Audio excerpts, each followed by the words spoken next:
राधे श्याम रे श्याम राधे कोई ना कहता कहते राधे श्याम जन्म जन्म की भग जगाती एक राधा का नाम जन्म जन्म की भग जगाती एक राधा का नाम बोलो राधे राधे श्याम बोलो राधे राधे राधे राधे श्याम श्याम श्याम बोलो राधे राधे बोलो राधे राधे राधे राधे श्याम बोलो राधे राधे श्याम श्याम राधे कोई ना कहता कहते राधे श्याम रे श्याम राधे कोई ना कहता कहते राधे श्याम जन्म जन्म के भाग जगा दे एक राधा का नाम जन्म जन्म के भाग जगा दे एक राधा का नाम बोलो राधे बोलो राधे राधे श्याम बोलो राधे राधे श्याम राधा के बिना श्याम आधा हो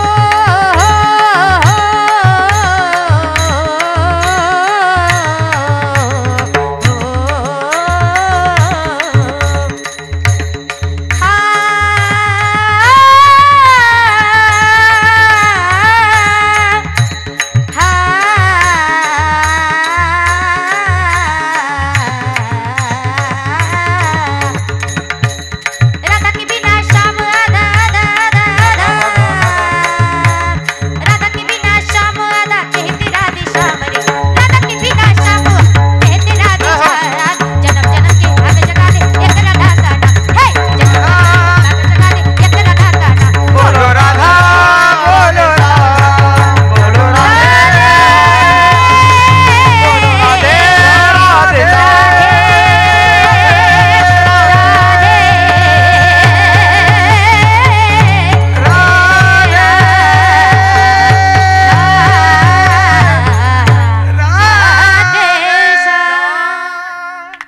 बोलो राधे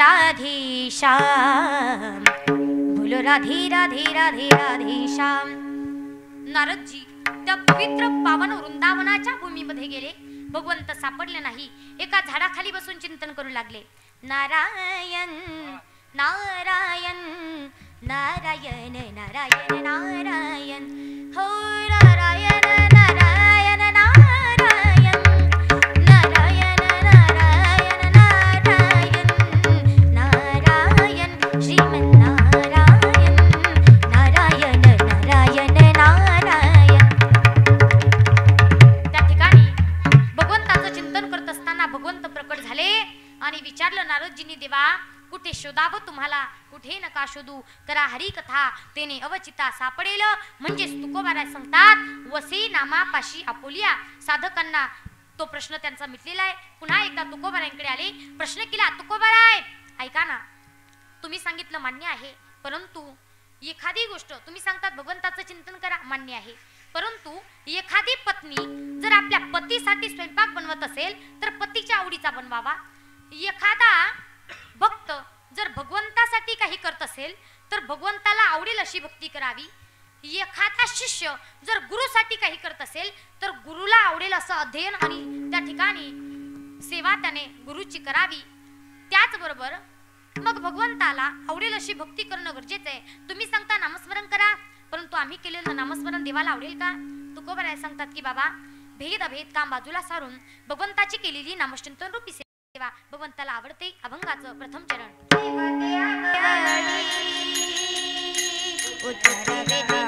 उच्चारावे नाम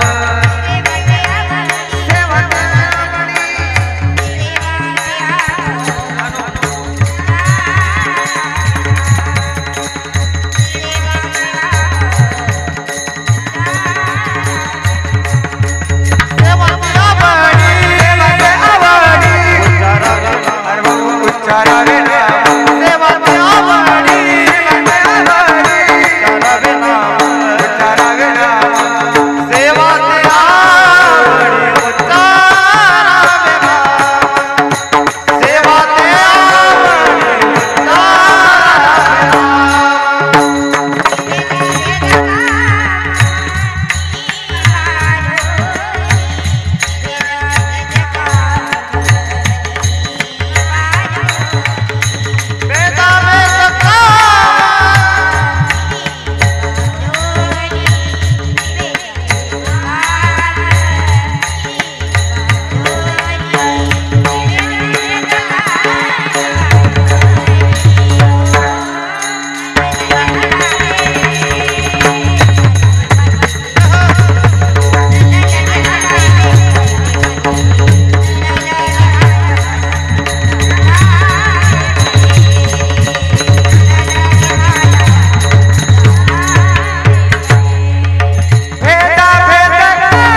भगवान परमात्म्याची केलेली नामचिंतन रूपी सेवा ही भगवंताला आवडते. साधकांनी कदाचित परत प्रश्न केलेला असावा की बाबा भगवंताच्या भजनाकरिता कुठे जावं लागतं का? यज्ञ करायला यज्ञशाळेत जावं लागतं, तप करायला जंगलात जावं लागतं. तसं भगवंताचं भजन करायचं असेल तर कुठे जाण्याची गरज आहे का? तुकोबाराय सांगतात की बाबा न लगे हालावे चालावे बाहेरी अवघेची घरी वैसलिया. भगवंताचं भजन करण्यासाठी कुठे जाण्याची गरज नाही. तुम्ही जिथे आहात तुमच्या घरी जरी असाल तरी तिथे बसून भगवंताचं भजन करा, त्याला तेच पुरेसं आहे. साधकांनी परत प्रश्न केला, यज्ञ करायला यज्ञाची सामुग्री पाहिजे, तसं भगवंताचं नामचिंतन करायचं असेल तर कमीत कमी भगवंताच्या मूर्तीपुढे बसावं लागत असेल, कमीत कमी रांगोळी काढावी लागत असेल, कमीत कमी तिच्या पुढे दीप प्रज्वलित करावा लागत असेल. तुकोबाराय सांगतात बाबा याच्या पलीकडे तुला काहीच करण्याची गरज नाही. फक्त देवाचीच नामे देवाची श्री सर्व अलंकारी समर्पावी. भगवंताचं नाम हेच सर्व अलंकार समजून भगवंताच्या श्री मस्तकी नवे नवे चरणी अर्पण करा, त्याला तेच पुरेसं आहे. पुढे जाऊन तुकोबाराय सांगतात की बाबा तुका म्हणे होय भावीची संतोषी वसे नामापाशी बोलिया न लगी हालावे चालावे बाहेरी अवघेची घरी वैसलिया. विठ्ठल विठ्ठल विठ्ठल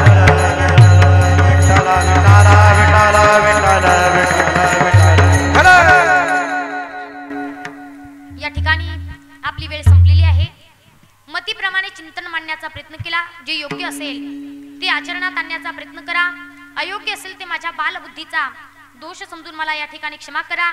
चालत असलेला भव्य दिव्य श्री गुरुदत्त मंदिर प्राण प्रतिष्ठा सोहळा कळस पूजन आणि दत्त जयंती निमित्ताने सार्वजनिक अखंड हरिनाम सप्ताह, या सप्ताहातील आज द्वितीय दिवसाची कीर्तन रूपी सेवा माझ्या वाट्याला आली.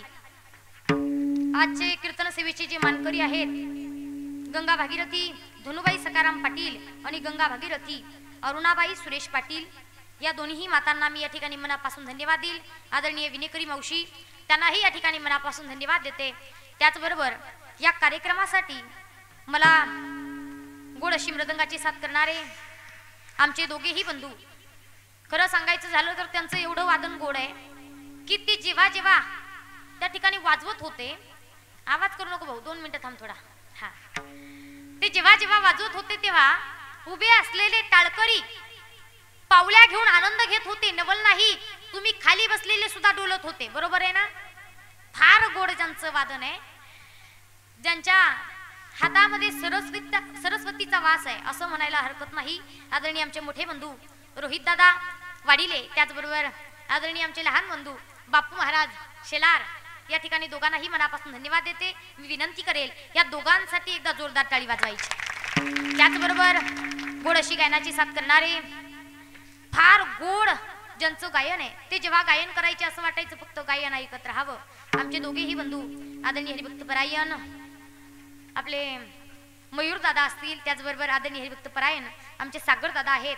दोघांनाही या ठिकाणी मनापासून धन्यवाद देते. त्या दोघांचंही जेवढं कौतुक करावं तेवढं कमी आहे, परंतु वेळेअभावी ते करणं शक्य नाही, म्हणून मी दोघांची क्षमा मागते. त्या दोघांसाठी सुद्धा एकदा जोरदार टाळी झाली पाहिजे. त्याचबरोबर या ठिकाणी शैनेश्वर वारकरी शिक्षण संस्था आदरणीय हरिभक्त परायण आकाश महाराज उगले यांचे विद्यार्थी या ठिकाणी उपस्थित आहेत. गोड अशी पावल्या घेताय. जास्त वय नाही, एवढे एवढे मुलं, कौतुकास्पद गोष्ट आहे. 2 तास उभे राहतात, गोड पावल्या खेळतात. आणि त्याचबरोबर सावरगाव तालुका नांदगाव जिल्हा नाशिक या गावी आमची देखील मुलींची वारकरी शिक्षण संस्था आहेत. ह्या ज्या मुलींचं तुम्ही गोड गायन ऐकताय, ज्या मुलीने आता शेवटी चाल गायली, जास्त दिवस झाले नाही रा, जास्तीत जास्त 3, 3.5, 4 महिने झाले भाऊ माझ्याकडे, पण खूप कमी दिवसामध्ये खूप चांगली प्रगती. मी म्हणत नाही आम्ही शिकवतो, त्या स्वतः ते जास्त आत्मसात करता, मला असं सांगायचंय. कमी दिवसामध्ये चांगलं अध्ययन त्यांनी केलं, फार गोड गातात. ही जी तुम्ही मुलगी बघताय हिलाही जास्त दिवस माझ्याकडे झाले नाही, पण फार गोड पावल्या घेते. आणि महत्त्वाचं म्हणजे वय तिचं जास्त नाही, फार कमी वयामध्ये त्या ठिकाणी तिच्या नातलगांनी माझ्याकडे टाकण्याचा निर्णय घेतला. या ठिकाणी तिलाही माझ्या संस्थेतील विद्यार्थिनी आदरणीय आकाश महाराजांचे विद्यार्थी यांनाही या ठिकाणी मनापासून धन्यवाद देते. मी विनंती करेल त्या सर्वांसाठी एकदा जोरदार टाळी झाली पाहिजे. त्याचबरोबर कार्यक्रमासाठी ज्यांनी मला निमंत्रित केलं, ज्यांनी संपर्क साधला, माझ्या मोठ्या बंधूप्रमाणे मला स्नेह करणारे, प्रिय असणारे आदरणीय स्वप्नील दादा गिरडकर, जे आपल्या परिसराचं, आपल्या गावाचं नाक वैभव, मी त्यांनाही या ठिकाणी मनापासून धन्यवाद देते. उपस्थित राहू शकले नाही काही कारणास्तव त्यांचेही बाहेर कार्यक्रम असल्यामुळे, परंतु तरी देखील त्यांच्या शुभेच्छा माझ्या पाठीशी आहेत असे मानून मी या ठिकाणी त्यांना धन्यवाद देते. गोड अशी साऊंड सर्व्हिस आहे. भाऊचं जेवढं कौतुक करावं तेवढं कमी आहे. एकदा दादासाठी जोरदार टाळी. वय कमी पण फार छान आहे, त्यांनाही मनापासून धन्यवाद देईल. आदरणीय शूटिंगवाले दादा आहेत, नाही ते नंतर आपापसात मिटवा तुम्ही, आता चालू द्या आमचं जसं आहे तसं. हा, त्याचबरोबर आजचे जे अन्नदाते होते त्यांनाही मनापासून धन्यवाद देईल. फार सुंदर स्वयंपाक त्यांच्या घरातल्या महिलांनी बनवला होता. आल्या असतील तर त्यांनाही या ठिकाणी मनापासून धन्यवाद देते. त्याचबरोबर कुणी राहिलं का? आदरणीय दादांचं नाव काय म्हटले? आदरणीय हरिभक्त परायण रायभान महाराज, ज्यांनी इथपर्यंत पोहोचण्यासाठी मला मदत केली, संपर्कात राहिले. आदरणीय दादांनाही मनापासून धन्यवाद देईल. आदरणीय आमच्या स्वप्नील दादांचे सुपुत्र, त्यांचे पुतणे आदरणीय गणेश दादा, बरोबर का, त्यांनाही या ठिकाणी मनापासून धन्यवाद देते. आणि सेवेला पूर्णविराम देण्या अगोदर एकदा सर्वांनी हात उंच घ्यायचे. या लवकर. डोक्यावर पदर घेतलेला, पदर न घेतलेला, टिकलीवाल्या, कुंकवावाल्या, गंधावाल्या सर्वांनी. विठोबा रघुबा